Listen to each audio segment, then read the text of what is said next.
श्री भक्तमाल कथा के अंतर्गत हमने अब तक पिछले 125 दिनों में भगवत कृपा से इस कथा को करते हुए 125 दिन हो गए। आज 126वां सत्संग है। तो पिछले 125 दिनों में 125 सत्संगों में हमने भगवान के 24 अवतारों में से अधिकतर अवतारों की कथा का श्रवण किया। उसके पश्चात हमने भगवान श्री राम के चरण चिन्हों का ध्यान किया, उनका वर्णन किया, चिंतन किया, उनके अभिप्राय को, उनके आशय को समझने का प्रयास किया और उन चरण चिन्हों के ध्यान से हमें क्या प्राप्त हो सकता है उस पर भी हमने थोड़ी चर्चा की। उसके पश्चात हमने भगवान के 12 प्रधान भक्तों की कथा का श्रवण किया। 12 प्रधान भक्तों की कथा के श्रवण के पश्चात हमने भगवान के 16 प्रधान पार्षद हैं जो वैकुंठ में सदा उनकी सेवा में तत्पर रहने वाले, सेवा में संलग्न रहने वाले 16 प्रधान पार्षदों की कथा का भी श्रवण किया, जिसका समापन कल हुआ। आज हम भगवान के प्रिय भक्त, जो भक्त भगवान को प्रिय हैं, हरिवल्लभ, हरिवल्लभ, हरि के प्यारे, हरि के प्यारे जो भक्त हैं, भगवान के जो प्रिय भक्त हैं, उनकी कथा का शुभारंभ करेंगे भगवत कृपा से, गुरु कृपा से। तो ये भगवान के प्रिय भक्त वो भक्त नहीं जिनको भगवान प्रिय हैं, वो भक्त जो भगवान के प्रिय हैं। भक्त को भगवान प्रिय हो, बहुत सुंदर। भक्त को भगवान प्रिय हो, बहुत सुंदर, लेकिन उससे भी उत्तम अवस्था है जब भगवान को भक्त प्रिय लगने लगे। भक्त को तो भगवान प्रिय लगना ही चाहिए, लेकिन जब भगवान की असीम अनुकंपा होती है तो क्या, तो जो भगवान है वो भक्त को अपनाकर भक्तों से प्रेम आरंभ कर देते हैं, भक्तों पर अपना प्रेम न्यौछावर कर देते हैं। और जिन भक्तों पर भगवान अपना प्रेम उड़ेलते हैं उन्हीं को ही हरिवल्लभ कहा गया है। गीता के 12वें अध्याय में भगवान ने ऐसे भक्तों के लक्षण बताए हैं। उनमें से कुछ लक्षण आपके सामने रखूंगा, लिस्ट थोड़ी लंबी है। 12वें अध्याय के कुछ श्लोक। अनपेक्ष शुचिर्दक्ष उदासीनो गतो व्यथा सर्वारंभ परित्यागी यो मद भक्त समय प्रिय। 12वें अध्याय के मध्य के पश्चात जितने भी श्लोक हैं उनका अंत यो मद भक्त समय प्रिय ऐसे शब्दों से अंत होता है, जिनका आशय यह है कि जो ये भक्त मुझे प्रिय हैं। तो ये श्लोक अनपेक्ष शुचिर्दक्ष उदासीनो गतो व्यथा सर्वारंभ परित्यागी यो मद भक्त समय प्रिय। अनपेक्ष, जिसकी किसी से कोई अपेक्षा नहीं है, एक्सपेक्टेशंस नहीं है, जो एक्सपेक्टेशन से फ्री है, ऐसा भक्त। शुचि, शौच रखने वाला, बाहर भीतर की पवित्रता रखने वाला। दक्ष, कैसी दक्षता? दक्षता कर्म में दक्षता को ही मैं दक्षता समझता हूं यहाँ पर। जो अपने कर्तव्य कर्म का निर्वहन करते हुए निर्लेप रहता है, कर्मों में लिप्त नहीं होता, वही दक्ष है। अनपेक्ष शुचिर्दक्ष उदासीन, उदासीन, उदासीन का अर्थ डिप्रेस्ड नहीं, डिमोरलाइज्ड नहीं, डिमोटिवेटेड नहीं है।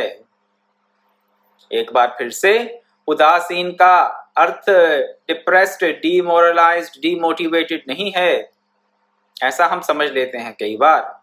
प्राय हिंदी में जब उदासीन शब्द का हम प्रयोग करते हैं तो इस आशय में लेते हैं। उदासीन का शाब्दिक अर्थ संस्कृत के अनुसार उत आसीन। उत मतलब ऊपर, आसीन मतलब बैठा हुआ। कहाँ, किसके ऊपर बैठा हुआ? ऊपर उठा हुआ। दुनिया के, इस संसार के द्वंद्वों से, झंझटों से जो ऊपर उठा हुआ है, इनका परित्याग कर दिया, संसार का परित्याग कर दिया? नहीं, ये अवश्य नहीं। लेकिन दुनिया में रहते हुए भी इस जगत के जो द्वंद्व हैं, दुनिया के जो झमेले हैं, सुख दुख, शीतोष्ण, ये जो चलते रहते हैं द्वंद्व इस जगत में, उनसे जो ऊपर उठा हुआ है, जो इन झमेलों में रहते हुए भी इनसे व्यथित नहीं होता, वही उत आसीन है, उसी को ही उदासीन की संज्ञा दी गई है। तो अनपेक्ष शुचि दक्ष उदासीन गतो व्यथा, जिसकी व्यथा समाप्त हो चुकी है, गतो व्यथा। फिर आगे कहते हैं सर्वारंभ परित्यागी, जिसने सब प्रकार के आरंभों का परित्याग कर दिया। आरंभों का परित्याग, आचार्यों ने सर्वारंभ परित्यागी का अर्थ इस प्रकार से किया है, जिसने काम्य कर्मों का, ऐसे कर्मों के अनुष्ठान का आरंभ करना छोड़ दिया है जिससे कि हमें खुद किसी कर्म फल की अपेक्षा हो। काम्य कर्मों का त्याग, कामना से प्रेरित होकर किसी भी कर्म को भक्त जो आरंभ नहीं करता, वो भक्त कौन है? भगवान कहते हैं यो मद भक्त समे प्रिय, वो भक्त मुझे प्रिय है, वो भक्त मुझे प्रिय है। जिसकी कोई, फिर से एक बार, एक ही श्लोक में ये सारे गुण बताए हैं, ऐसे कुछ और श्लोक भी हैं गीता के 12वें अध्याय में, अगर आप चाहें तो अध्ययन कर सकते हैं। अनपेक्ष, जिसकी कोई अपेक्षा नहीं, शुचि, जो बाहर भीतर से पवित्र है, जो कर्मों में कुशल है, दक्ष, कर्मों में लिप्त नहीं होता, उदासीन है, इस जगत के झमेले से ऊपर उठा हुआ है। अनपेक्ष शुचि दक्ष उदासीन गतो व्यथा, किसी भी प्रकार की व्यथा से भी छूटा हुआ है। भांति भांति की व्यथाएं हैं जीवन में हमारे। कभी अपने शरीर को लेकर एक सर दर्द ही में हमें व्यथित कर देता है, और बातें तो छोड़िए, थोड़ा सा सर दर्द हो जाए हमें किसी एक दिन, एक घंटे के लिए भी, उसी से ही हम व्यथित हो जाते हैं।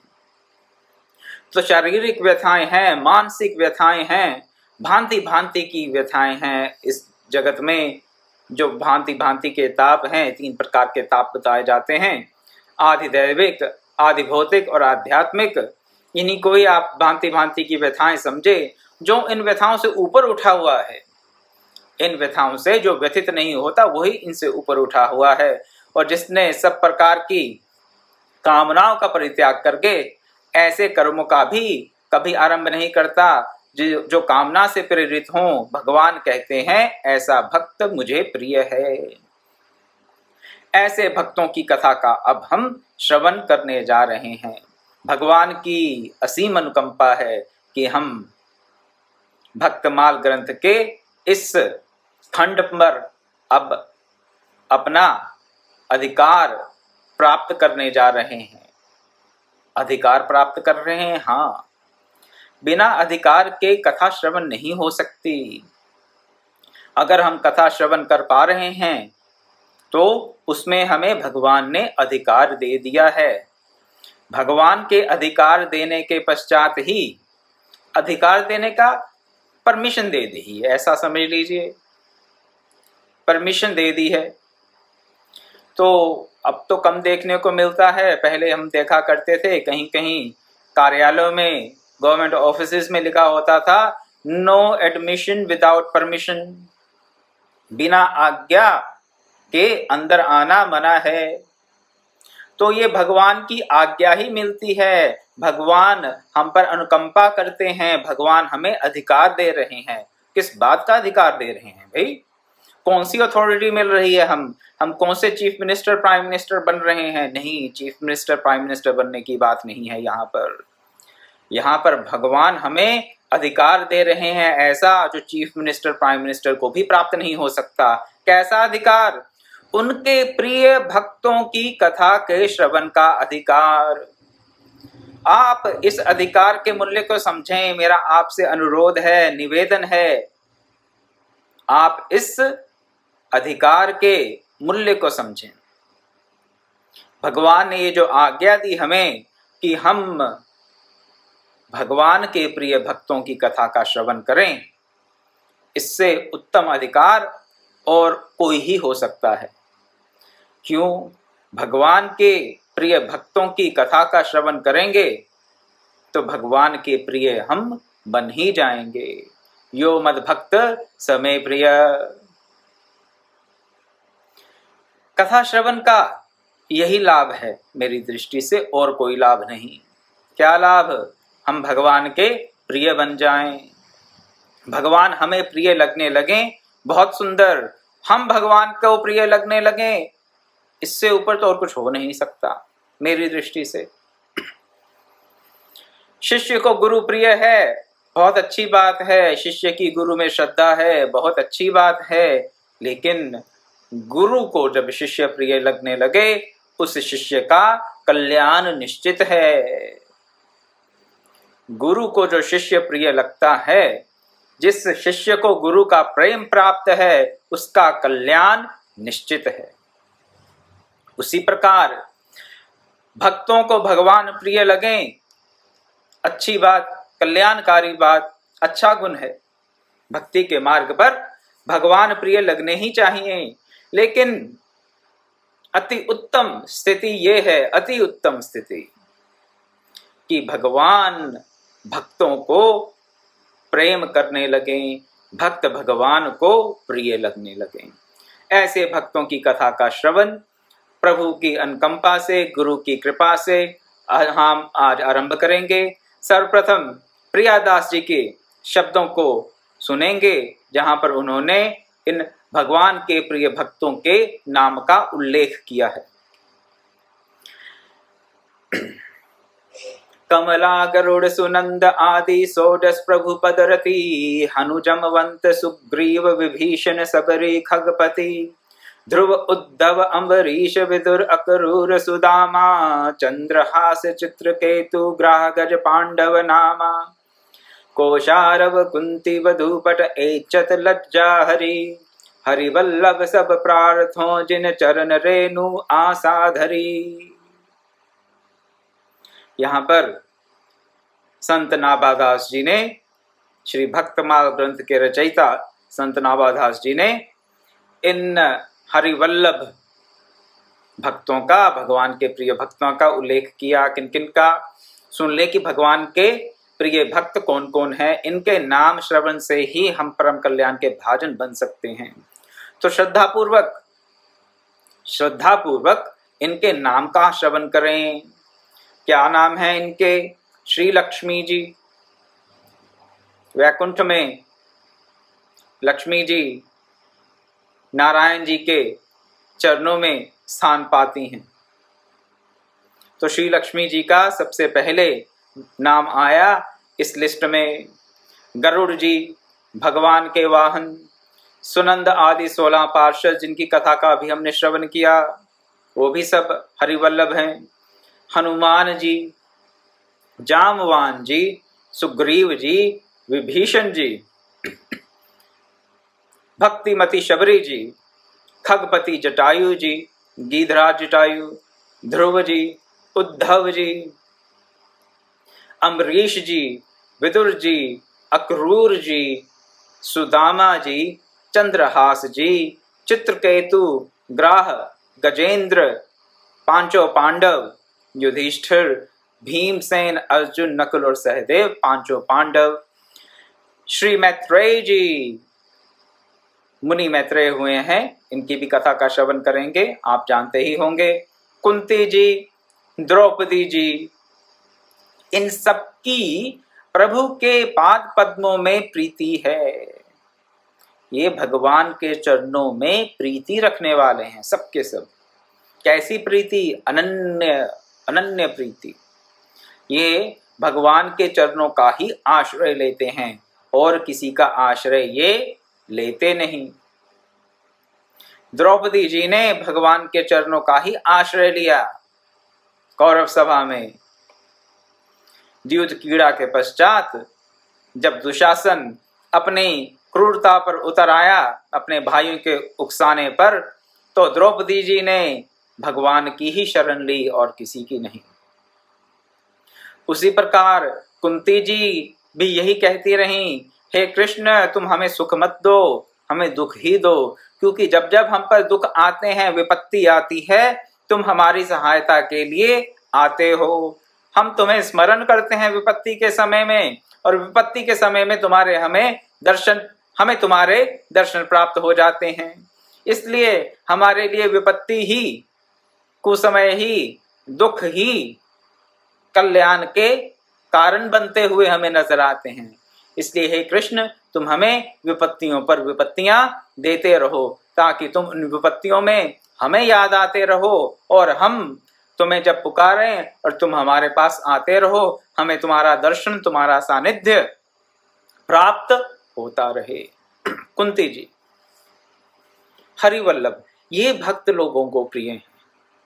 दुख को इसलिए मांगते हैं, संताप को इसलिए मांगते हैं, अपने जीवन में कष्ट को इसलिए मांगते हैं, क्योंकि उनको पता है कि सुख में शायद हम भगवान को याद करें ना करें, दुख में, कष्ट में, संताप में तो भगवान याद आते हैं।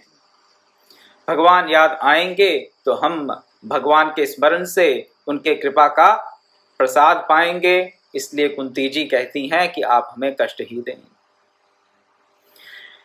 हनुमान जी, सुग्रीव जी, जामवान जी, विभीषण जी, सभी के सभी भगवान के चरणानुरागी ही हैं।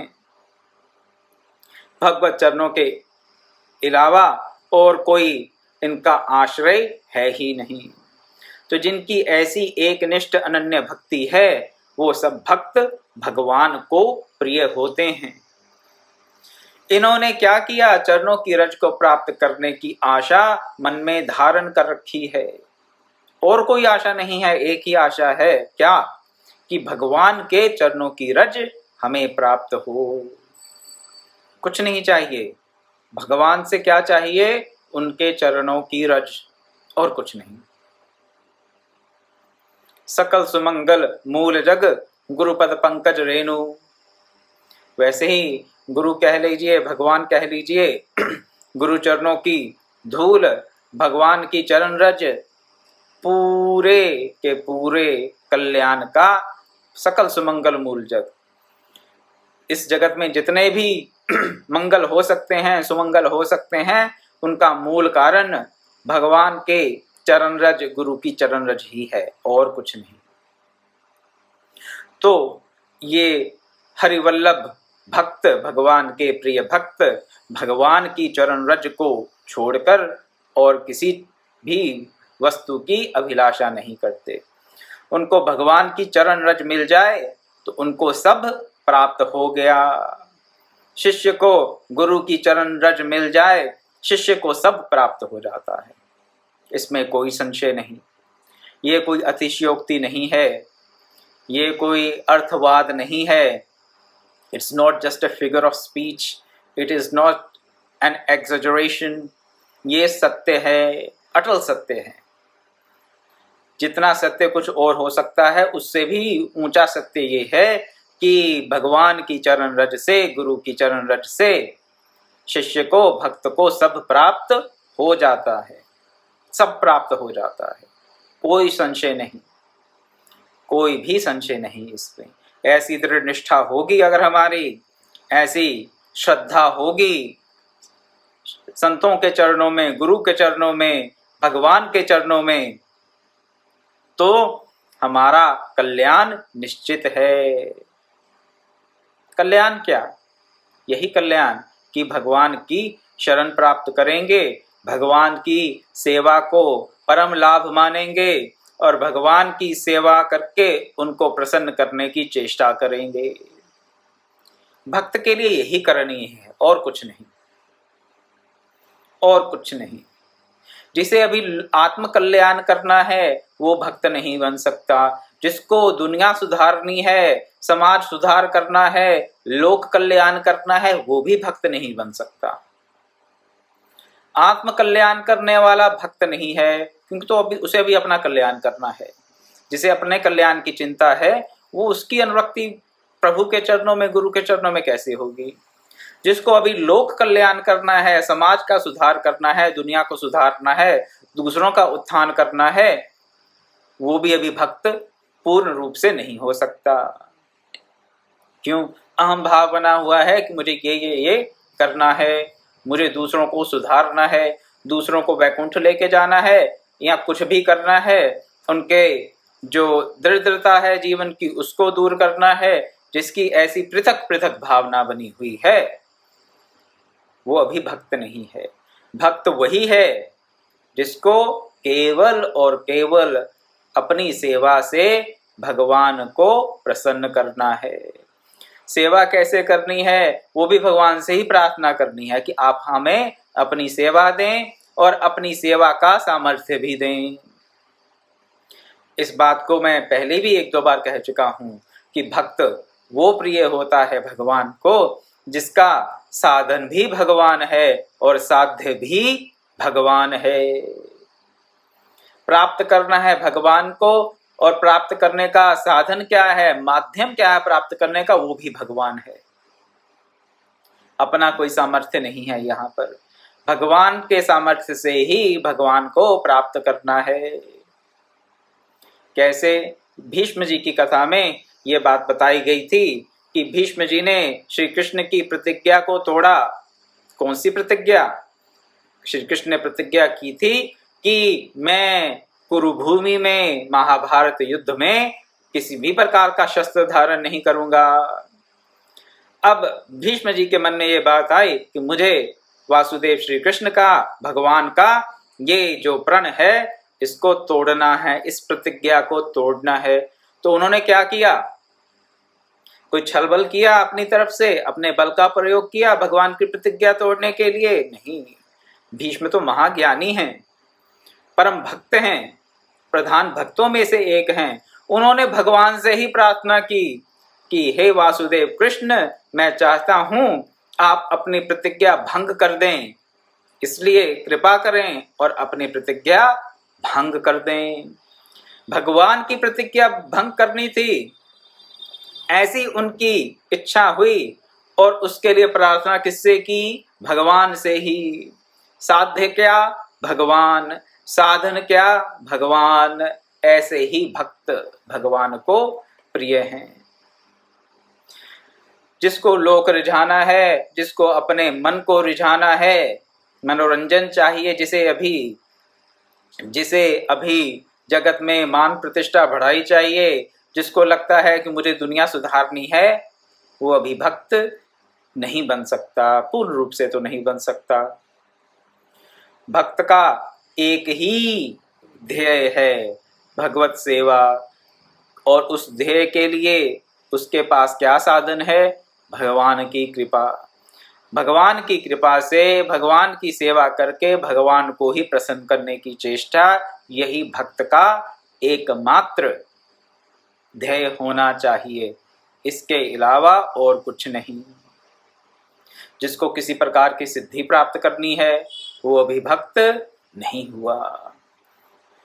तो इन भगवान के प्रिय भक्तों ने एक ही बात रखी है मन में, और कुछ नहीं। वो बात क्या है? भगवान के चरण रज हमें प्राप्त हो। ऐसा है कि उनको अभी तक प्राप्त नहीं हुई है, लेकिन वो उसको बारंबार प्राप्त करना चाहते हैं।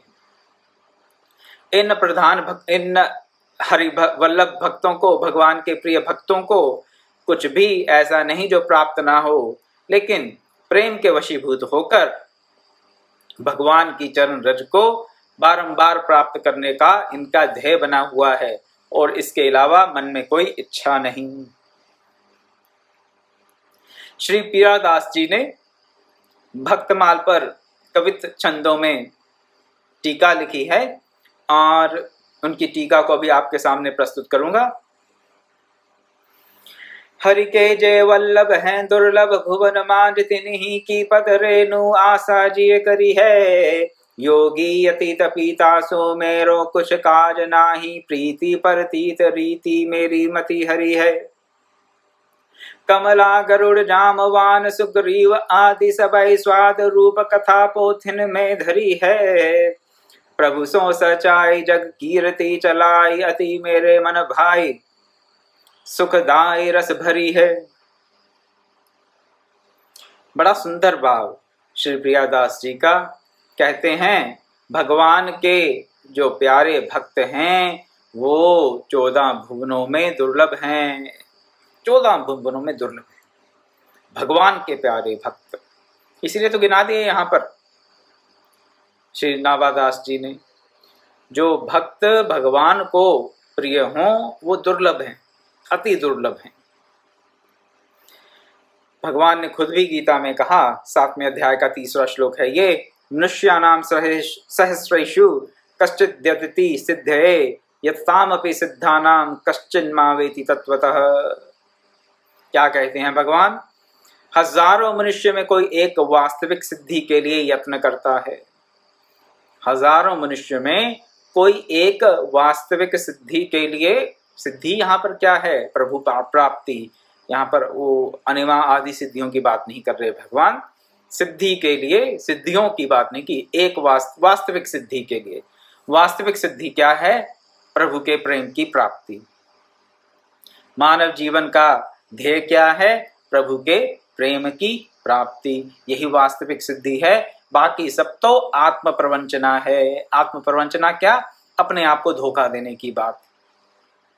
यहां से उड़ के वहां चले गए, वहां से कुछ लोप हुआ, यहां से प्रकट कर दिया, ये क्या है? ये आत्म प्रवंचना है। अगर इसको कोई सिद्धि समझ लेता है तो वास्तविक सिद्धि प्रभु के प्रेम की प्राप्ति ही है। वैसे तो हमारे शास्त्रों में कहा गया कि मानव जीवन के 4 पुरुषार्थ हैं, धर्म, अर्थ, काम और मोक्ष। सत्य है, लेकिन भक्ति के आचार्यों ने, वैष्णवाचार्यों ने इन 4 पुरुषार्थों को प्रधान नहीं माना। उन्होंने बताया कि इन 4 पुरुषार्थों के अलावा जो परम पुरुषार्थ है मानव जीवन का, वो तो भगवत भक्ति, भगवत प्रेम की प्राप्ति ही है, अन्यथा मानव जीवन व्यर्थ है। तो हजारों मनुष्य में कोई एक वास्तविक सिद्धि के लिए यत्न करता है। यत्न करने वाला ही हजारों में एक है, और उन यत्न करने वालों में कोई एक ही मुझे तत्व से जानता है। हजारों में एक कोई ट्राई करता है, प्रॉपरली, ऑनेस्टली ट्राई जिसे कहते हैं। तो जो यत्न करने वाला है, ट्राई करने वाला है, वही हजारों में एक है। और उन हजारों लाखों में भी फिर कोई एक ही होता है जो मुझे तत्व से जान लेता है। भगवान कहते हैं जो भगवान को जान लेता है, और जो भगवान को जान लेता है वो भगवत प्रेम प्राप्त कर लेता है। दोनों बातें पर्यायवाची हैं। भगवान को जान लेना, भगवत प्रेम को प्राप्त कर लेना, भगवत भक्ति को प्राप्त कर लेना, एक ही बात है। तत्व से जान लेना एक ही बात है। तो जब लाखों, हजारों, लाखों क्या करोड़ों में कोई एक भगवान को तत्व से जानने वाला होता है, तो जो तत्व से जानता है भगवान को, वही भगवान का प्रिय हो सकता है, वही हरिवल्लभ हो सकता है। इसलिए यहाँ पर प्रियादास जी ने कह दिया कि 14 भुवनों में भगवान के प्यारे भक्त दुर्लभ हैं। दुर्लभ भक्ति दुर्लभ हैं आजकल। हमेशा की बात है वैसे, लेकिन आजकल तो वैसे ही भक्त दुर्लभ हैं, क्योंकि भक्ति का स्वरूप क्या है यही लोग नहीं जानते। भक्ति करना चाहते हैं, भक्ति में बहुत आस्था है लोगों की, भक्ति मार्ग में बहुत श्रद्धा है, इसमें कोई संशय नहीं। इसमें कोई संशय नहीं कि लोगों की भक्ति मार्ग में असीम श्रद्धा है, लेकिन भक्ति का स्वरूप पता ना होने के कारण भक्ति के मार्ग को वो यथार्थ नहीं अपना पाते। भगवान की लीला ही कह सकता हूँ, और क्या। इसलिए 14 भुवनों में भगवान का जो प्रिय भक्त है वो दुर्लभ है। और प्रियादास जी कहते हैं मैं उन्हीं की चरण रेणु को प्राप्त करने की आशा करता हूँ। जो भगवान के प्रिय भक्त हैं वो भगवान की चरण रज प्राप्त करना चाहते हैं। प्रियादास जी कौन? जिन्होंने भक्तमाल पर टीका लिखी, वो कहते हैं कि मैं भगवान की चरण रज प्राप्त नहीं करना चाहता, मैं तो भगवान के प्रिय भक्तों की चरण रज प्राप्त करना चाहता हूँ। भगवान के प्रिय भक्तों की चरण रज परम कल्याणकारी है, प्रियादास जी का ऐसा निश्चय है। और इन भगवान के प्रिय भक्त जो कि 14 भुवनों में दुर्लभ हैं, इन भक्तों की चरण रज को प्राप्त करने का ध्येय है प्रियादास जी का। कहते हैं कि जो भक्तिहीन हैं, जिनमें भक्ति का अभाव है, जो चाहे योगी हों, सन्यासी हों, तपस्वी हों, लेकिन भक्ति नहीं है, उससे मेरा कोई प्रयोजन नहीं। प्रियादास जी बिना किसी हेजिटेशन के, बिना किसी संकोच के ये बात कह रहे हैं यहाँ पर कि मुझे जिनमें भक्ति नहीं, चाहे वो योगी हों, ज्ञानी हों, तपस्वी हों, यति हों, कोई भी हों, उनसे मेरा कोई प्रयोजन नहीं, प्रयोजन नहीं। विरोध नहीं कर रहे। देखिए, भक्त के मन के भाव को समझने का प्रयास करें। जो वास्तव में भक्त है वो किसी और मार्ग का विरोध नहीं करता। क्यों नहीं करता? उसे अपने मार्ग में आनंद आ रहा है तो आ रहा है। दूसरे के मार्ग को देखकर उसकी नुक्ताचीनी करना, उसको उसका खंडन करना, ये सब काम भक्त नहीं करता। क्या करता है? कहता है कि मेरा उससे कोई प्रयोजन नहीं है। भक्त को मालूम है कि जहां से भक्ति की धारा का प्रवाह नहीं हो रहा, वहां से मुझे कुछ प्राप्त नहीं होगा, इसलिए मेरा उससे कोई प्रयोजन नहीं, मेरा कोई लेना देना नहीं। उदासीन अवस्था, ना उसे अच्छा कहें ना बुरा कहें, केवल क्या कहते हैं भक्त कि हमारा इससे कोई प्रयोजन सिद्ध नहीं होता। क्यों नहीं होता? क्योंकि भक्ति की धारा का प्रवाह इन मार्गों में नहीं है। तो जो केवल और केवल कोरे योग का, नीरस ज्ञान का और भांति भांति के अलग अलग जो ये मार्ग बताए जाते हैं, तपस्या का, संन्यास का, लेकिन भक्तिहीन हैं, उनसे प्रियादास जी का कोई प्रयोजन नहीं। किससे प्रयोजन है उनका? भक्तों की प्रीति, विश्वास और उपासना की रीति ने मेरी बुद्धि को अपनी ओर खींच लिया है। भक्तों की प्रीति, विश्वास और उपासना की रीति, प्रेम है, आस्था है, श्रद्धा है, अटल विश्वास है, और क्या है? उपासना की एक रीति भी है।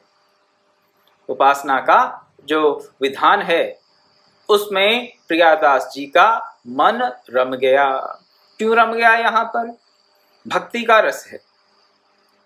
ऐसा नहीं कि जो योगी हैं, तपस्वी हैं, उनको उस रस की प्राप्ति नहीं होती, हो सकती है।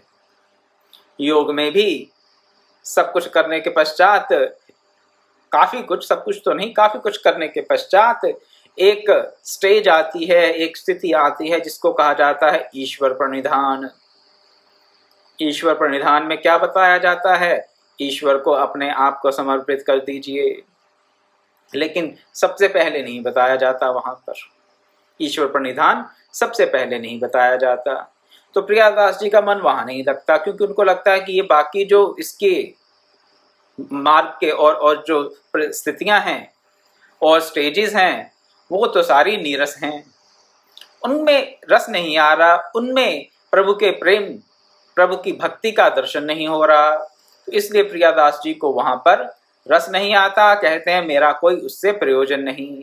प्रयोजन किससे है? उन सब से प्रयोजन है जिनसे प्रभु के प्रेम के रस की प्राप्ति होने की संभावना है। जहाँ पे प्रभु प्रेम की जो धारा है उसका अवलोकन हो रहा है, और वो अवलोकन उनको कहाँ हो रहा है? भक्तों की प्रीति में, भक्तों की आस्था में और भक्तों की उपासना में। प्रियादास जी ने भक्तों का प्रेम, भक्तों की श्रद्धा और भक्तों की उपासना देखी, वहां पर उनको परमानंद नजर आया, और जहां परमानंद नजर आया उसी को प्राप्त करने के लिए उनका मन एकनिष्ठ हो गया। और वहीं पर उनका मन रम गया। अब इन भक्तों की कथाएं कहाँ मिलती हैं वो आगे बताते हैं। कहते हैं लक्ष्मी, गरुड़, जामवान और सुग्रीव आदि की अति मधुर कथाएं इतिहास, पुराण आदि ग्रंथों में हमें उपलब्ध हैं, इसलिए मैं उनका श्रवण करना चाहता हूँ। और जिन भक्तों ने प्रभु से निष्कपट प्रेम किया, निष्कपट प्रेम, अनकंडीशनल लव, निष्कपट प्रेम, प्रेम ऐसा जिसमें किसी प्रकार का कपट ना हो, जिसमें किसी प्रकार की कंडीशन ना हो, जिसमें किसी प्रकार का स्वार्थ भाव ना हो, ऐसा निष्कपट दिव्य प्रेम भगवान के साथ जिन्होंने किया तथा संसार में अपनी और भगवान की कीर्ति फैलाई। अपनी कीर्ति और भगवान की कीर्ति कैसे फैलाई? निष्कपट प्रेम के द्वारा। भक्ति का मूल तत्व निष्कपट प्रेम ही है और कुछ नहीं। अगर भक्ति की कोई परिभाषा पूछे मेरे से तो भक्ति की परिभाषा यही है, निष्कपट प्रेम। किससे? प्रभु से, प्रभु के भक्तों से। प्रभु से भी निष्कपट प्रेम हो और प्रभु के भक्तों से भी निष्कपट प्रेम हो।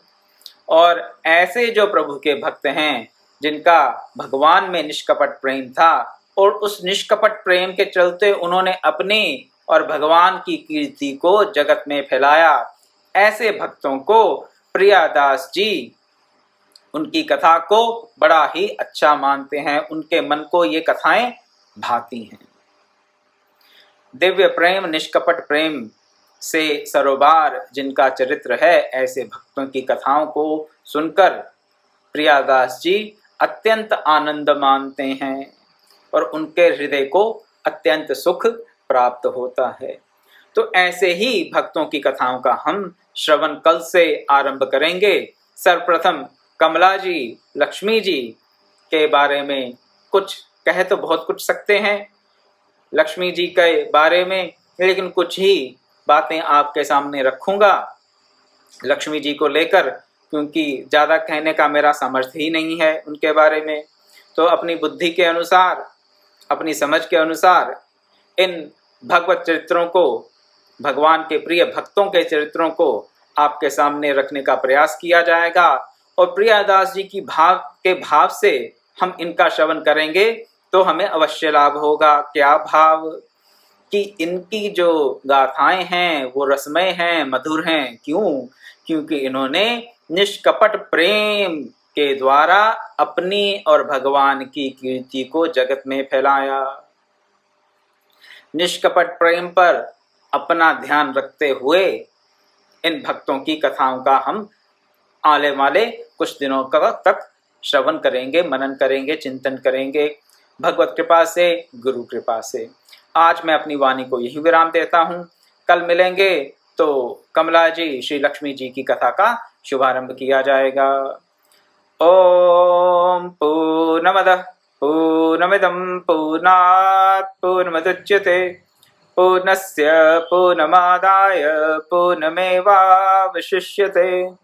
ओम शांति शांति शांति। हरि ओम तत्सत्।